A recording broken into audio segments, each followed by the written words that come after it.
Looking for your chance to drive off in a brand new electric vehicle and support a nonprofit? Well, one of the best nonprofits fighting for clean energy is running their 7th annual EV raffle for the planet, and it's their biggest yet. Here are 3 reasons why you should buy a ticket today to support our friends at the CCAN Action Fund. Number 1, amazing odds. For the first time, each ticket gives you 3 chances to win an electric car. Even better, only 10,000 tickets will be sold.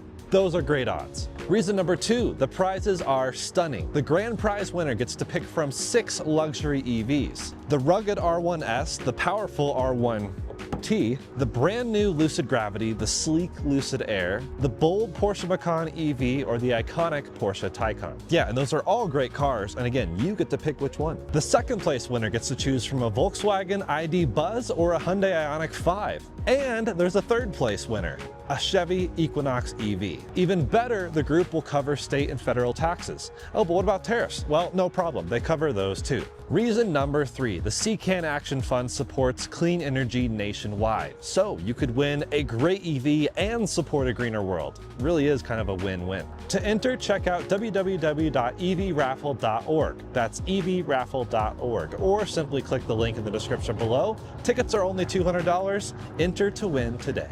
All right, I feel kind of naked. Hold on. All right. Yeah, this looks a little bit better. 2026 Lucid Airs are on their way, and most importantly, Lucid Airs are finally getting access to the Tesla supercharging network. Now, you're probably asking yourself, Isaiah, if I go to the Tesla charging website, it says Lucids already have access to the Tesla supercharging network.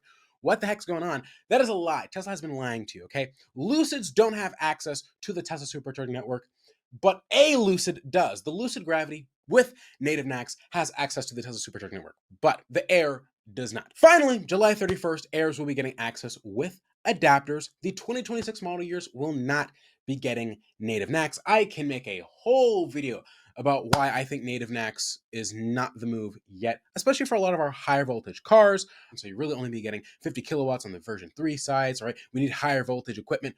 Point being, let's talk about the 2026 Lucids.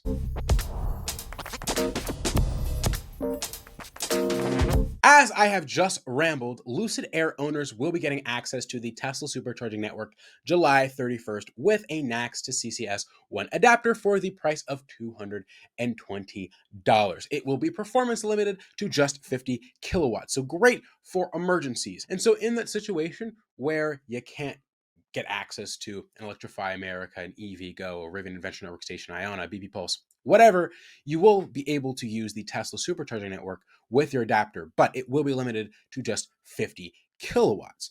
But that'll be a consistent 50 kilowatts given the Lucid Air's charging curve, and so you'll be holding out 50 kilowatts just forever, which honestly, perfect for a lot of people who don't need something super fast, but they don't need level 2. There's room in the industry for level 2.5 charging. Is that what we're calling it? Just quicker level 2 charging. The point being, not ideal for long road trips, not ideal for your full charge, but it gives you peace of mind. Now, what has changed in the range and powertrain department? The Air is the beast, the kingpin when it comes to efficiency and range. The hardware that Lucid has built underneath the Air is magnificent. It is magic. I have no idea how it works.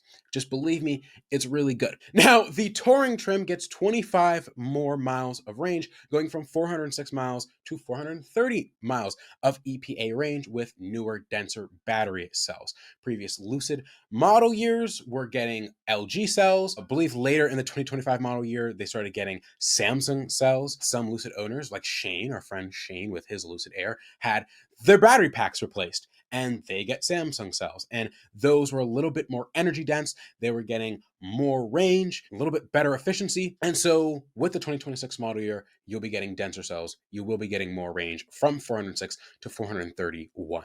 The Grand Touring, right? The Range King, 512 miles of range still. It's holding that same range as how it was in 2025. Same for 2026. The Pure remains at 420 miles of range. Still absolutely crazy for an entry-level vehicle. However, there's a lot to talk about when it comes to the Pure because man, does Lucid upcharge you for everything. Performance and charging peaks are just about the same, nothing too crazy when it comes to the powertrain. Unlike the Gravity, which is still a step up in terms of its propulsion system, the powertrain, the Air seems to still be riding on some of its previous generation stuff. And so it'll be interesting to see what changes in the Air going into 2027, 2028, whatever the next generation of Air is like. With that being said, one big note, the Gravity has a newer air compressor. This newer air compressor that's more efficient and blows air quicker, this is now being put into the Air as well. And so apparently it's been a common complaint amongst Air owners that the AC just isn't as good as some of its rivals, the Model S, the i7, the EQS. And so this Air, the new 2026 Air, will have a new AC compressor, which the Gravity also has, more efficient, and should be able to blow air quicker, cooler speeds, making you more comfortable in your $100,000 EV. And that goes across all of the trims. Now, when it comes to wheels, there are now new 19-inch aeronaut design wheels in platinum and stealth finishes. I absolutely love the look of these wheels. And then also the charging kit. While we have automakers like Tesla and Rivian removing the mobile charger, right, from the purchase of the vehicle, you have to buy it. It's an upsell. Now, Lucids, which previously didn't come with it, are coming standard with a 40 amp mobile cable, which is awesome. That's 9.6 kilowatts. You'll be able to plug into a laundry style outlet, or if you have the adapter for the 10 volt Nemo at 515 outlet. I'm not Kyle, I'm sorry. You'll be able to do that and be able to charge. And so a mobile charger will be coming with the 2026 model year Lucid. So good on Lucid for that, giving customers more value, unlike Rivian and Tesla, which are removing things.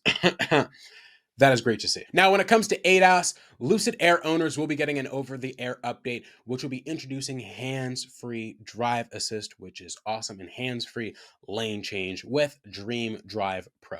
That is really, really cool. And this segues into the trims of the Lucid Air and how the Pure is absolutely getting set, okay?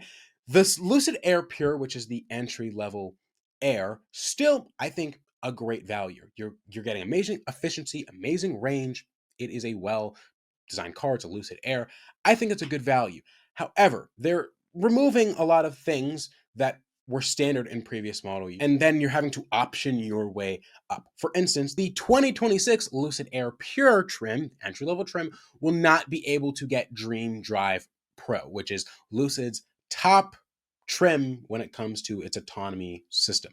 There is premium and then there's pro. That's the top dog. It's like a $7,000 option. But the 2026 Pures won't be able to get Dream Drive Pro. They'll only be able to get premium. And in Pro, they're coming with an over-the-air update, hands-free drive assist, hands-free lane change assist. So you won't be able to get these cool features. Now, I guess if you do have a previous model year Pure, which does have Dream Drive Pro, you will still be getting these features. But it seems that they're starting to kind of taper off some of the cool stuff that the Lucid Air Pure has. Furthermore, the rear screen in the Pure is now gone. It is something that you would have to option up. And so it is just what seems to be a metal or plastic cover where the screen used to be.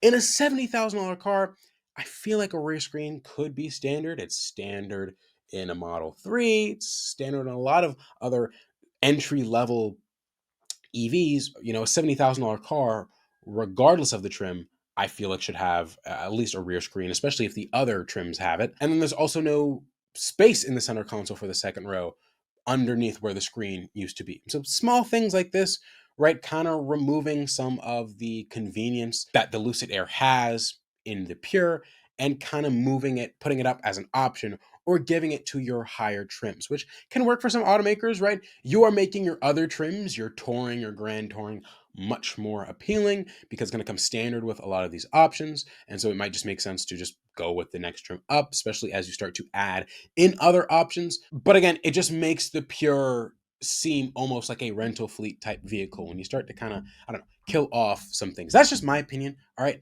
I don't know. Don't hate me. That's just my thought process when it comes to the trims. But other than that, right, the Pure is still getting a ton of the same luxury features that you're going to get in any other trim of a Lucid.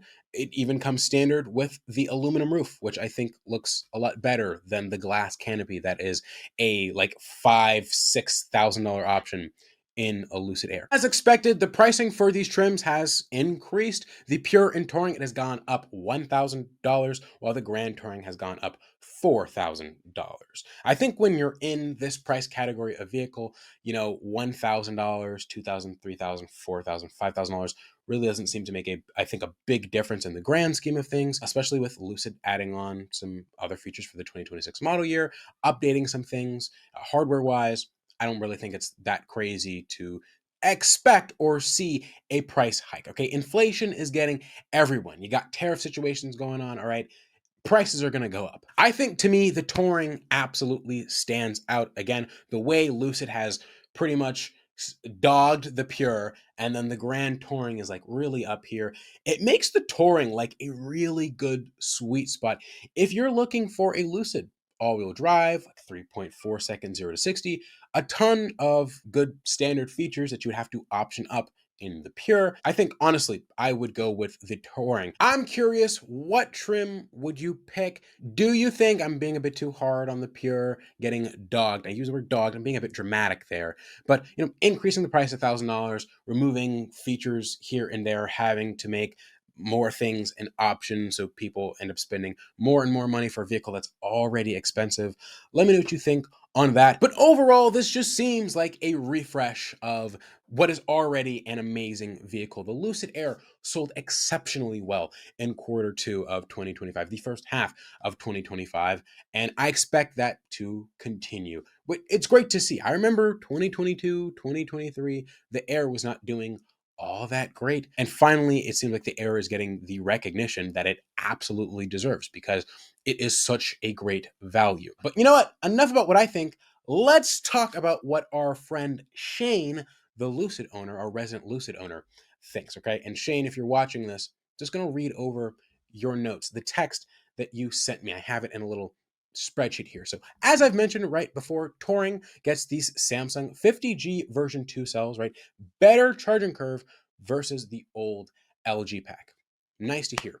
AC compressor, vast improvement, quieter and faster, especially welcomed on older Tourings, which, as I mentioned, people have complained that the AC just not as efficient as other vehicles in the price range.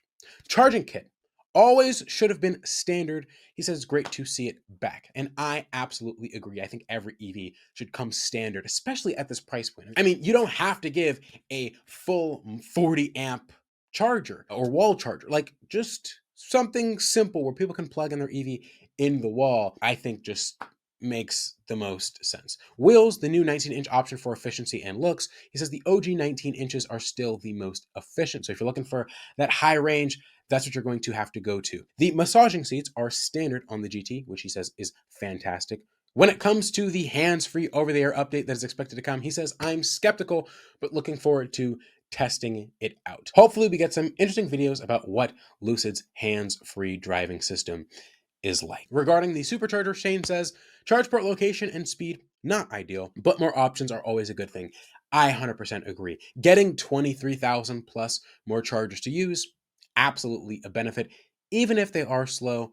If you're in a situation where you need to charge and the only available station in your area would be a Tesla supercharger, this is just going to allow you to use it. And that's awesome. That's a plus for everyone. When it comes to pricing, Shane says Touring emerges as the best value, performance, range, premium features at a lower price than the Grand Touring, which again, that's how I feel. I feel like the Pure is kind of here and the GT is kind of here. Of course, you have the Sapphire that is through the roof, and then the Touring is really right here. I think a pretty good value. That's it. 2026 Lucid Airs are on the way. I'm looking forward to that 2027, 2028 model year, what I would consider a Gen 2 Lucid Air, right? New architecture, sharing some of the high voltage components that you see in the Gravity, what makes the Gravity so great. Enough of me being an absolute Lucid fanboy. Let me know what you guys think down in the comments below. What trim would you go for? More automakers are getting access to the Tesla Supercharger network. All exciting. Thank you guys so much for watching. My name is Isaiah. This is Out of Spec Bits, and I'll see you guys in the next one.